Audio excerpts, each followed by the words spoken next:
Hai semua, sebelum kita mulai cerita, jangan lupa subscribe dan nyalakan lonceng notifikasinya ya. Kali ini, saya akan membawakan sebuah kisah nyata yang penuh ketegangan dan romansa dewasa. Sebuah cerita yang akan membuat kalian penasaran hingga akhir. Selamat menonton. Di tahun 2017, sebuah peristiwa yang awalnya tampak biasa saja berkembang menjadi sesuatu yang mengejutkan. Seorang sopir pribadi bernama Ardi mengantar istrinya, Tania, ke villa milik majikannya, keluarga Kusuma. Awalnya, semua berjalan sesuai rencana. Tania menginap di villa untuk menemani Nyonya Kusuma, yang sedang membutuhkan bantuan dengan beberapa pekerjaan rumah tangga. Namun, ketegangan mulai terasa saat Nyonya Kusuma menyarankan agar Ardi menginap di villa juga, supaya mudah kalau ada yang perlu diantar-antar, katanya.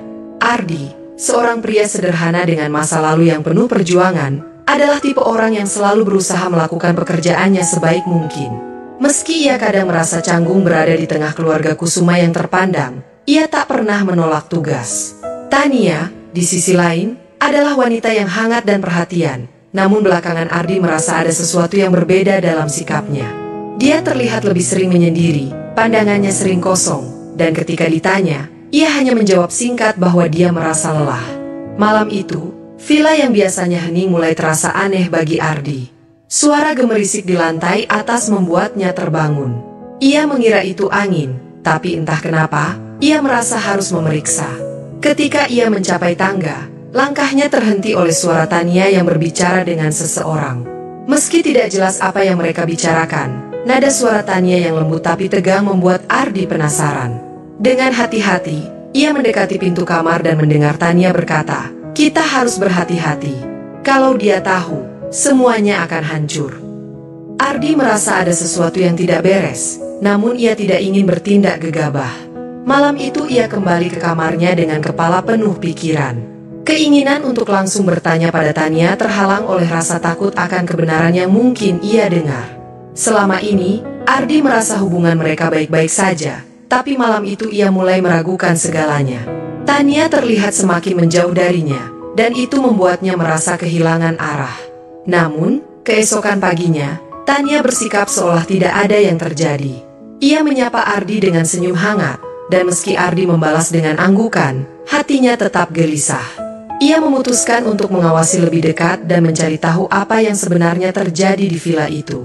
Disinilah babak baru kehidupannya dimulai, saat Ardi menyadari bahwa apa yang ia kira sebagai pekerjaan biasa bisa berubah menjadi sesuatu yang lebih rumit dari sekadar mengantar jemput. Hari-hari berlalu, tetapi Ardi semakin sulit untuk memalingkan pikirannya dari momen itu.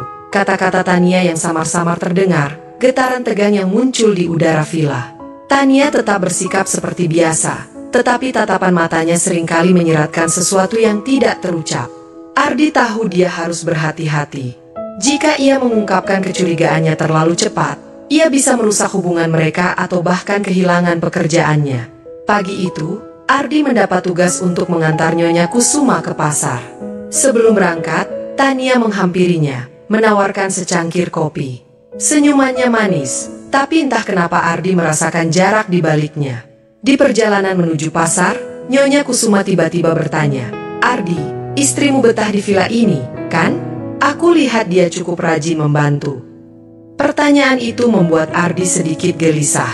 Ia hanya menjawab singkat, "Iya, Bu." Sepertinya dia nyaman. Namun, hatinya terus bertanya-tanya, apakah Nyonya Kusuma tahu sesuatu yang ia tidak tahu? Setibanya di pasar, Ardi mencoba mengalihkan pikirannya dengan tugas-tugas biasa. Namun, bayangan percakapan samar yang ia dengar di malam itu terus menghantuinya. Saat sore menjelang, Ardi melihat Tania duduk sendirian di teras villa. Ia mendekatinya, berusaha menggali informasi tanpa membuatnya merasa terpojok. "Tania, ada yang mau kamu ceritakan?" tanyanya pelan. Tania tersentak, lalu cepat-cepat tersenyum. "Enggak, Mas. Aku cuma lagi mikir soal kerjaan." Ardi tidak puas dengan jawabannya, tapi ia menahan diri untuk tidak mendesak lebih jauh. Malam itu, ia memutuskan untuk berjaga-jaga, berharap bisa menangkap percakapan lain atau petunjuk yang bisa menjelaskan apa yang terjadi. Namun, malam itu berlalu tanpa kejadian berarti. Keesokan harinya, sebuah kebetulan kecil membuat hati Ardi semakin tak tenang. Ia menemukan selembar catatan di ruang tamu villa, tertulis dengan tulisan tangan Tania. "Harus hati-hati. Jangan sampai Ardi tahu," begitu bunyinya.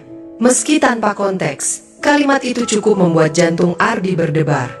Ia tidak tahu apakah itu terkait dengan pekerjaannya, rumah tangga mereka, atau sesuatu yang lebih besar. Ia mulai memerhatikan gerak-gerik Tania dengan lebih teliti. Setiap senyum, setiap kata, setiap langkahnya. Ardi merasa seperti hidup dalam dunia yang berbeda. Sebuah dunia di mana kebenaran tampak begitu dekat, namun tak terjangkau. Ia tahu ia tidak bisa terus membiarkan pertanyaan-pertanyaan itu menguasainya. Jika Tania menyimpan sesuatu, ia harus tahu apa itu. Malam itu, setelah semua penghuni villa tidur, Ardi berkeliling perlahan.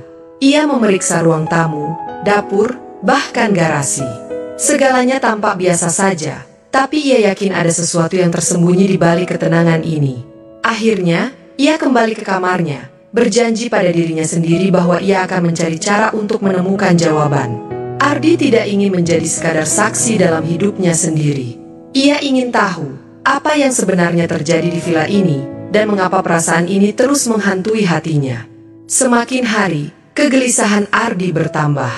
Tania mulai bersikap aneh, lebih sering menghindari tatapannya, lebih banyak menghabiskan waktu di kamar, dan terlihat gugup setiap kali mereka berdua berada di tempat yang sama. Ardi tahu ia tidak bisa membiarkan situasi ini berlarut-larut. Ia butuh jawaban. Malam itu, saat penghuni villa sudah tertidur, Ardi kembali melakukan pengamatan. Ia memutuskan untuk melihat-lihat sekitar villa, mencari sesuatu yang bisa memberi petunjuk. Dalam pencariannya, ia menemukan Tania sedang berbicara dengan seseorang di sudut taman belakang. Meski tidak bisa mendengar percakapan mereka dengan jelas, gerak-gerik mereka tampak serius dan penuh rahasia. Ketika sosok itu pergi, Ardi langsung mendekati Tania. "Kamu ngomong sama siapa?" tanyanya, mencoba terdengar santai meski hatinya berdebar. Tania terlihat terkejut, tapi ia cepat-cepat menjawab, "Cuma teman lama. Dia kebetulan lewat dan mampir sebentar." Namun, Ardi bisa melihat kegugupan di matanya. Keesokan harinya, Ardi memutuskan untuk menghadapi Tania secara langsung. Ia menunggu sampai mereka berada di ruang tamu, di mana suasana cukup tenang untuk berbicara tanpa gangguan. "Tania, aku tahu ada sesuatu yang kamu sembunyikan dariku," katanya dengan nada serius. "Aku nggak tahu apa itu, tapi aku nggak bisa terus hidup dengan pertanyaan-pertanyaan ini." Tania terdiam sejenak. Wajahnya terlihat bingung, seolah-olah ia sedang memutuskan apakah akan mengatakan yang sebenarnya atau tetap diam. Akhirnya, ia berkata pelan, "Mas, aku sebenarnya takut untuk cerita, karena aku nggak tahu bagaimana kamu akan bereaksi. Tapi aku janji, aku nggak punya niat buruk." Saat Tania mulai menjelaskan, semua yang sebelumnya hanya dugaan mulai menjadi jelas. Ternyata, teman lama yang sering ia temui di villa adalah seseorang yang pernah membantunya di masa lalu, saat ia sedang menghadapi masalah keluarga. Pertemuan mereka hanyalah bentuk terima kasih, tetapi karena Tania tahu Ardi mudah khawatir, ia memilih untuk merahasiakannya. Mendengar pengakuan itu, Ardi merasa lega sekaligus sedikit malu karena telah mencurigai hal-hal yang tidak benar. Meski kebenarannya tidak seperti yang ia bayangkan, perjalanan mencari jawaban ini telah membuka mata Ardi akan pentingnya komunikasi. Ia menyadari bahwa ketidakpastian seringkali menjadi musuh terbesar dalam sebuah hubungan. Kepercayaan dan komunikasi adalah kunci dalam setiap hubungan. Jangan biarkan prasangka menguasai pikiran. Kadang, jawaban yang kita cari jauh lebih sederhana daripada yang kita bayangkan. Tetaplah terbuka, dengarkan satu sama lain, dan jangan ragu untuk berbicara jujur. Jangan lupa like, subscribe, dan tinggalkan komentar di bawah.